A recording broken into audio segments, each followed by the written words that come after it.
జరుగుతా ఉంది. Very complicate చేసేసారంటాను project ని. Sir one question 1 minute. You seem to be having good relations with the Prime Minister. Are you going to have any influence with the Prime Minister to get the 10,000 crore for the Polavaram project? అయిపోతుంది 10,000 కోట్లు నీకు ఇస్తాను, మీరు చేసేస్తారా?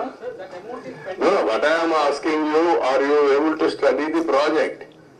First of all ఇక్కడ press కూడా మీరు గుర్తుపెట్టుకోవాల్సింది, హాఫ్ హ్యాండెడ్ గా హాఫ్ హార్టెడ్ గా కాకుండా కొంచెం స్టడీ చేసి కన్స్ట్రక్టివ్ గా పాజిటివ్ గా సజెషన్స్ ఇవ్వండి.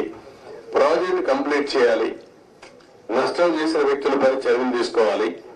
At the end of the day రాష్ట్ర భవిష్యత్తు, నేషనల్ ఇంట్రెస్ట్ కూడా కాపాడుకోవాలి. సార్ వన్ క్వశ్చన్ సార్, ఇప్పుడు 441 crores 990 crores రెండు ఆప్షన్స్ చెప్పారు, వారికి సెంట్రల్ గవర్నమెంట్ నుంచి అసిస్టెన్స్ వచ్చే అవకాశం ఉందండి? వాట్ ఐఎమ్ సేయింగ్, ఇంత డ్యామేజ్ వాళ్ళు ఏమి చెప్పారు, ఏం చెప్తారు, ఇంతలో మాట్లాడలే కదా. నేను సీఎంఏ మొన్నే ఫస్ట్ విజిట్ వచ్చాను, అర్థమైన కూడా అర్థం చేసుకున్నాను. ఇప్పుడు వాళ్ళతో మాట్లాడి దీన్ని ఏ విధంగా ఫైనలైజ్ చేయాలి. అకౌంటే మంత్రి కూడా మారాడు, లాస్ట్ టైం ఉన్న మంత్రి ఇప్పుడు లేడు, ఇదంతా కొత్త. కాస్త కూర్చో అందరికి మధ్య నేను ఒక్కడిగా సబ్జెక్ట్ ఉన్నాను అంతే. ముందు ప్రారంభించి ఇప్పుడు 4వ మంత్రి, కేంద్రంలో 3 మంత్రులు అయిపోయారు ఈ ప్రాజెక్ట్ వచ్చిన తర్వాత. 4th మినిస్టర్ వచ్చాడు ఇప్పుడు. ఇవన్నీ ఆల్ ప్రాబ్లమ్స్ ఉన్నాయి, బట్ ఏ విధంగా సార్ట్అవుట్ చేయాలో సీరియస్ గా తీసుకుంటున్నా. అదే సమయంలో రాష్ట్రంలో ప్రజలకు అర్థం కావాలి, రెండు బ్యాలెన్స్ కావాలి. నేను అందుకే చెప్పాను, జగన్మోహన్ రెడ్డి లాంటి వ్యక్తులు రాజకీయాలకు కానీ ఒక నాయకుడిగా ఒక రాష్ట్రాన్ని లీడ్ చేయడానికి అర్హత లేదనడానికి ఇవన్నీ ఉదాహరణలు. నేనేదో ఎలక్షన్ లో 164 సీట్లు రావడం ఒకటే కాదు, వీళ్ళ బిహేవియర్, వీళ్ళ యొక్క ప్రవర్తన ఒక్కసారి మీరు కానీ ముందు నుంచి ఆలోచిస్తే ఈ ప్రాజెక్ట్ ఒక కేస్ స్టడీ మీకు అందరికి, మీరు కూడా విట్నెస్.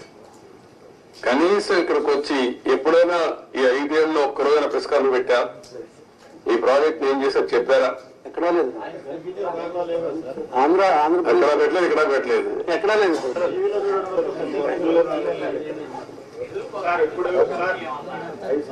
అఖిల పక్ష కమిటీ ఏం చేస్తారు? అఖిల పక్షం వేస్తా ఏం చేస్తారు? కసో తిరిగి వేసేస్తారు అంతే కదా. అది కాదు కదా ఇష్యూ, ఎట్లా పరిష్కారం చేయాలి? అంటే ఇంత జాతి విపత్తు ఆంధ్రాకి ఇంత ఇబ్బంది కలిగింది, ఫర్దర్ గా మళ్ళీ ఇలాంటివి జరగకుండా, అంటే ఎవరు వచ్చినప్పుడు వాళ్ళు అలా కాంట్రాక్టర్ని అలా మార్చకుండా మీరేమన్నా రికమెండ్, అంటే జాతీయ స్థాయిలో ఇప్పుడు మీరు నేతగా ఉన్నట్టు ముఖ్యనేతలు అలాంటి రిఫార్మ్ ఏదన్నా సజెస్ట్ చేస్తారు? అదేమా అన్ని మాట్లాడడం ఇప్పుడు, అది కూడా దానికి అలాంటి డెమోక్రసీలో మనం ప్రజలు విజ్ఞతతో మనం ఓట్లేశారు,